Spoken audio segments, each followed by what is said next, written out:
everybody. Welcome to Build. I'm your host, Ricky Camilleri. Fresh to hit Netflix last week is the third season of the beautiful, gory, and very well-made The Last Kingdom, starring our next guest, Alexander Dreymon, as Uhtred of Bebbanburg. The series is adapted from the best-selling books, The Saxon Stories by Bernard Cornwell. It is wonderful. Please welcome Alexander Dreymon. Hey, man.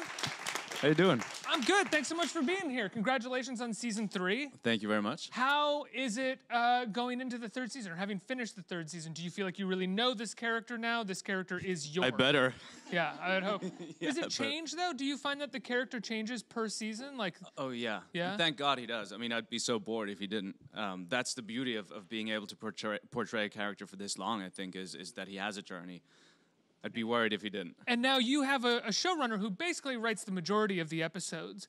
After the first season, does he sort of get together with you and talk about where it's going, what you'd like to play or anything? we have a very good idea of where it's supposed to go because it is based on a series of books by Bernard Cornwell, and obviously we can't always stick to the books because it's a different medium, and sometimes I see moments in the books that I'm super excited about, and then we can't put it into action. Really, they get taught. It happens. Aside. Well, yeah. There's many reasons. First of all, we can't possibly fit everything in there.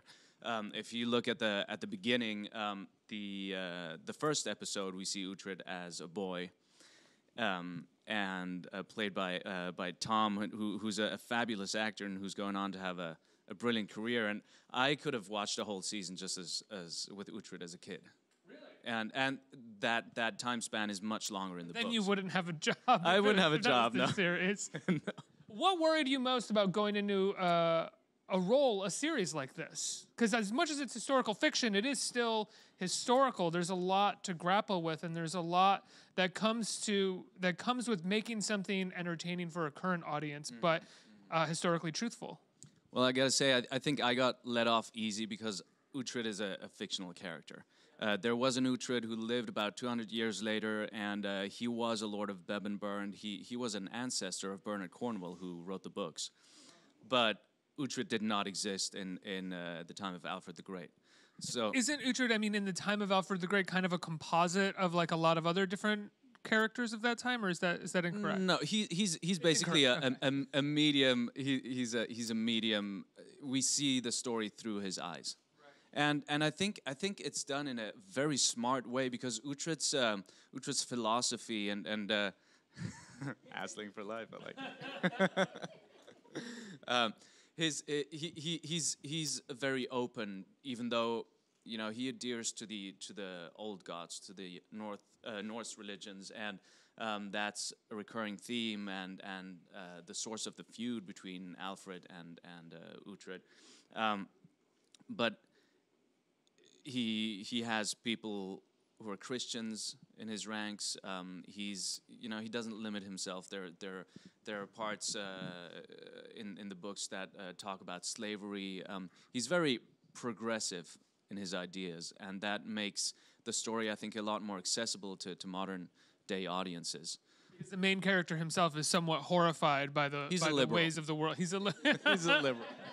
As much as you could be in this moment in time. Exactly, yeah. Now, it's so interesting. We have this woman here wearing a shirt for the show. We are in this, interesting age of television where The Last Kingdom exists for 3 seasons on BBC, then BBC Netflix, now Netflix, and it has probably a massive fan base in some ways. But I imagine you yourself as the actor were surprised when you started noticing that that it was a fan base, because it's not the same as it used to be 20 years ago, where if something had a fan base, everybody in the world knew about this thing. Well, there's so many shows out there now, and I think it is kind of a niche market. And I think that the fans we have are very loyal, and I'm proud of that. When did you start to notice that you had a following of loyal fans? I'm not really that present on the internet. I'm not on social media. I think I will be by the end of the week. But a lot of happy sounds at that. Yeah. But yeah, I don't follow that much what's going on, and so I hear from my fellow cast members what's up. And do you think that you'll be ever present on social media by the end of the week because of doing interviews and stuff, or are you going to be joining Twitter and Facebook or something? Well, I'm thinking of Instagram. Just it's purely to communicate with the fans. Shows out that it's Well, yeah, because I think it is. I mean, this is a whole moral debate, and you know, I have my issues with what social media does, especially to the younger generations. At the moment, and so for me, it's a difficult debate whether I can have those opinions and be on social media. You know, I think it needs to be done in a very tactful and smart way. But it's just. What do you mean those opinions and be on social media? No, whether I can have these opinions. Yeah. And have these opinions about social media and beyond myself. Gotcha. Exactly. Yeah. And I think it's all about how you how you handle it, how you manage it.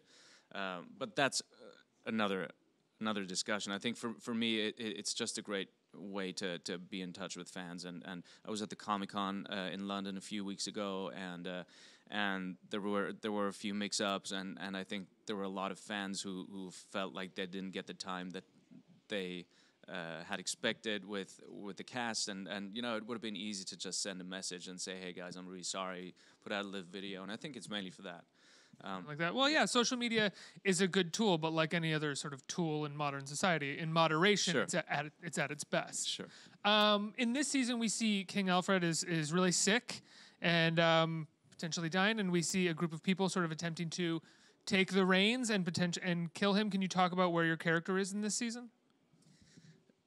Conflicted. Yeah. As per usual. As per usual, yeah, exactly.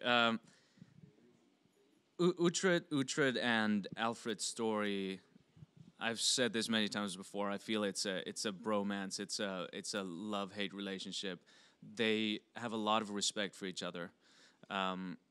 Alfred is the statesman and the thinker that Uhtred admires. He admires his vision of a unified England, and Alfred needs Uhtred as the general of his armies, as the warlord, and so they're kind of codependent. But in this season, that hits a climax. It gets pretty grim between them. When in this season can we expect to see that? I think pretty early on. Pretty early on, yeah. Yeah. Can you talk to us about these two characters that we have in the first episode that we see in the trailer here? One is kind of a sorceress who has cast a curse on you. Yeah. Skade. Skade, right? Skade and her man, right? Bloodhair. Earl Sigurd. Bloodhair. Yeah. I love these two characters. You'll see that characters throughout the show keep saying Earl Sigurd Bloodhair or Earl Sigurd. I refuse to call him Bloodhair, just to hone in that's just his to make name. it more confusing for a dim-witted person like me. So Bloodhair, Earl, Sigurd, come on. Well, you've got to. I mean, every second person is called Ethel something or Fled something, so it's important. So these two characters that you're dealing with in this season, how much did you know about them beforehand? I knew about them from the books, to be honest. I mean, Skade is not a historical character, but yeah, I knew about him from the books. And had you talked to Steven, the showrunner, about these characters and where the storylines were going to go? It's kind of a surprise, to be honest. I mean, obviously, there's always discussion about where the scripts go, but within what's already written. You know. So there's a lot of battle scenes in the show. How do you guys generally prepare for battle? How long do those shoots take? We never have enough time for battles. I would imagine nobody has enough time to shoot anything. Exactly. It's like yeah. Even people with $400 million budgets say that. Yeah. So we don't have that. But I think we make it work. I think the challenge is to keep the battles interesting. There's shield wall after shield wall after shield wall. After a while, you kind of get the gist. How do you keep it interesting to audiences? If you're going to have a big battle in the first episode of the season, how is that going to be different from the big battle that ended the season before, or was it the beginning of the season before that? Yeah, well, I don't. Is that rhetorical, or do you want to answer? It's just repeating what you just said, but it's to maintain the flow of conversation. Okay, yeah. Did you want a specific question instead? Let's try one. Hit me, and maybe I'll go back to this one a bit. How do you find that they change the battles up, and how do you get to take part in that as the actor? We work with a stunt team that's led by a Hungarian stunt coordinator. His name is Levente Lejak, who's become a very close friend of mine. He's somebody who I admire immensely, not only because of his ability to coordinate stunts and battles, but he's an incredible horse master with a lot of patience and a very calm energy, which is great to have in battle week. You know, when you I'd imagine you sort of have to have a lot of patience and calm energy when you're when you're a horse master. Oh yeah. He's the horse whisperer. He's the horse whisperer. He's the horse whisperer. Slash master. Wow. Slash master, and he treats the actors as he treats his horses. He probably needs a lot more patience for the actors. Why do you say that? Does for the horses. The horses just do what you tell them. That takes a lot of training. He's got a lot of time with the horses. The actors, he's got to try to make him do what he wants in a very short time. The actors ask, my character wouldn't do that. Why do I have to do that? Actors are just annoying. Yeah. No, that's not true. We have a wonderful cast, and everybody's very hands-on and very down to earth. But I got to say, you know, our stunt guys, those guys, they are in the most dire conditions. We shoot in winter quite often in Hungary. It gets very cold.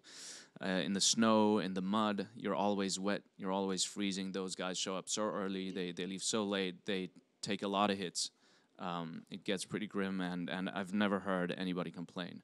And they've got to move pretty quickly as well, I would imagine, too, because as beautiful as this is, as glorious as their production budget is, it's still a TV show. You're still doing 10 episodes in a short period of time, I would imagine, right? Yeah.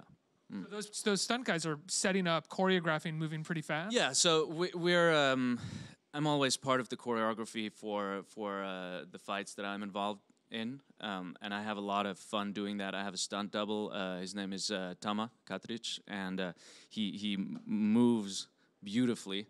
So I'm very lucky to have him. But we kind of work out the fights together.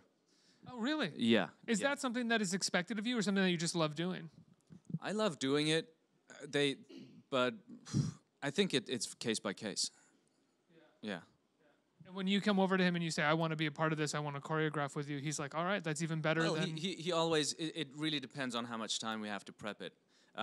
When we do have time, then they come up with an idea, and then we try it out, and then we tweak it, we adjust what sometimes a move fits me better than somebody else, or, you know...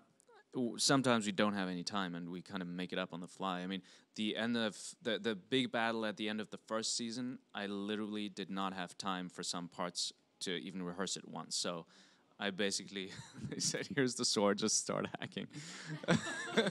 Anything close to an injury while doing that? Sure. Yeah. Of course. Yeah. You've gotten injured while shooting the show? Not majorly. I mean, what's I'd say part of the norm. You do take risks, and it's part of it. But they handle the safety very well. Everybody's extremely careful, and we try to avoid that as much as possible. Yeah. What's your favorite part of playing Uhtred? The people that I work with. Oh, really? Yeah, for sure. Yeah. The crew we have in Hungary is ace. And it's a beautiful atmosphere on set. I mean, it's like going out to play with your friends every day. You guys all have a lot of fun, and there's a lot of like joking around and playing while you're out there. Yeah. Just because we get along so well. I mean, most of us have become friends outside of set, and we spend a lot of time together. So I'd imagine you're all sort of marooned in Hungary together. You have to find something to do when you're not on set, right? Yeah. But you know, there's always the friends that you hang out with because you don't have a choice. There's nobody else around, you know. You're looking at it right now for him, guys. No. That's not that. No, we meet up when we don't have to. Let's get some questions from our audience. Who has a question out here? Oh, right here. Hi. Hey. Thanks for being here, Alex. there's about 8 of us from the TLK TV group Nice. with Wendy that came here to form a shield wall for you. Oh yeah. Yeah. So, and I was Not also that one dangerous. You don't have to. Yeah. It's okay. I was also one of the very few fans that got to meet you at London Comic Con. Flew in from Phoenix and very I remember. excited. I remember. Yes, Yeah, along with I the was other very cast impressed by that. Yes, dedicated fan. My question is, how do you feel about your accent? I understand it has to be a distinct accent from the Danes in this accent. It's a completely made up accent. We made that Right. up with a dialect coach because we wanted. So Uhtred is as you know, he's born a Saxon. Yeah. He's raised by Danes, and we really wanted him to have a distinct way of speaking that is neither Saxon nor. And we have Nordic actors who come in for like Scandinavian actors who come in for all the Danish roles, and we have British actors for the Saxon parts, and we wanted it to be separate. But is it exhausting to be in a different voice and talk with a different accent all day? No, because No? I just when I'm there, I just You just- kind of okay. stay in that. Yeah, Thank you. yeah. It is also because you can make it up. Is it somewhere close to an accent that you're comfortable with because you're making it up with them? It's kind of so the way we made it is it's a British base, but with sort of a European twist to it. So the Z's are sharp S's, the D's are a little bit sharper, like close to T's, and they're kind of minor changes, and then it's all in the rhythm and the melody, and at the beginning, no, it wasn't comfortable, but it's the 3rd season now, so I can kind of switch it on and off. Slip in and out. Yeah. Do you still carry it with you all day, whether you're shooting or not, just to maintain it, or do you find that you can slip in and out between takes? I can slip in and out between takes, but I remain close to it. So it's more like I'm also surrounded by Brits, so I speak with a more British accent, I think, while I'm there. Next question. Hey, Alexander. Hey. Nice to meet you. I just want to say I just finished episode 9 of season 3 last night. So Oh, yeah. excellent job Sweet. as expected. Thank you. Awesome season. My question is, the relationship between you and Skade is really interesting this season. You kind of never know where Uhtred's head is at until, I won't spoil it, but Until basically- episode 9. Yeah, my question for you is, how far do Uhtred's ambitions go? Do you ever think that he grapples with the idea of seizing the crown for himself? Would he ever just go rogue and turn against everyone? Definitely, he definitely isn't after the crown. What he wants is to be Lord of Bebbanburg, but he's not interested in becoming a king. I think he doesn't want that responsibility. Yeah. Yeah. Kind of likes being the wing. He's having too second in much. command. Yeah, he's having too much fun. Exactly. Cool. Yeah. All right, thank you. You look in shape, man. You could be on our set. Oh, absolutely. He knows. That's what this is Yeah. about. I'll pay for the ticket if you can get me an extra spot. Love to be in those battle scenes by your side. Oh, they're fun. They're fun. Yeah. Next question, right here. Hi. First of all, it's a rare thing because it's the only show my husband and I both enjoy watching together. Ooh, He's congratulations. back there wearing his Team Uhtred shirt. Nice. Okay. And with that in mind, I was wondering if my Christmas list is going to come true, and there is a season 4 on the way. There's been rumors on the internet. Well, look, it's there's nothing official, so Okay. to be honest, we don't know. We're certainly gearing up for it, and we're hoping for it. I'm optimistic about it. Yeah. Good. Yeah. Good. I think we have time for one more question before we wrap up. What do we got? Hi. Hey, thank you for coming to New York. What was it like working in Hungary? Can you describe in a little more detail the challenges and what months of the year are you actually there and how many months? So the challenges in Hungary are pretty much weather related. Okay. There's only 2 seasons in Hungary. There's summer and there's winter. So imagine you're shooting in summer, which we did in the 2nd season, and you're trying to get costume it's kind of an ongoing thing to try to get your costume as light as possible and as sort of cooling as possible, and then you end up with this big cleavage that is that is wonderfully cooling in summer, and then overnight it's winter, and you're still stuck with the cleavage.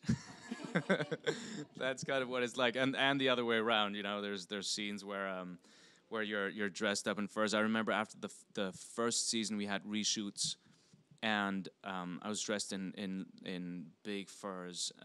There were battle scenes, and we came back in summer. It was so hot that the van that brought us to set had on the little meter inside, it said 56 degrees Celsius. That's kind of sauna temperatures. That's, I don't even know what that is in Fahrenheit, like 120 or something crazy.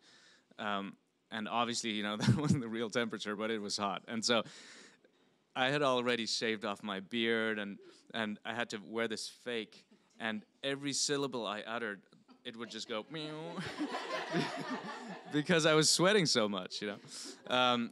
But other than that, working in Hungary is the best. They've got amazing crews. The countryside locations are just perfect for our show. And as I said, I love the people. It's a great place to work. Yeah.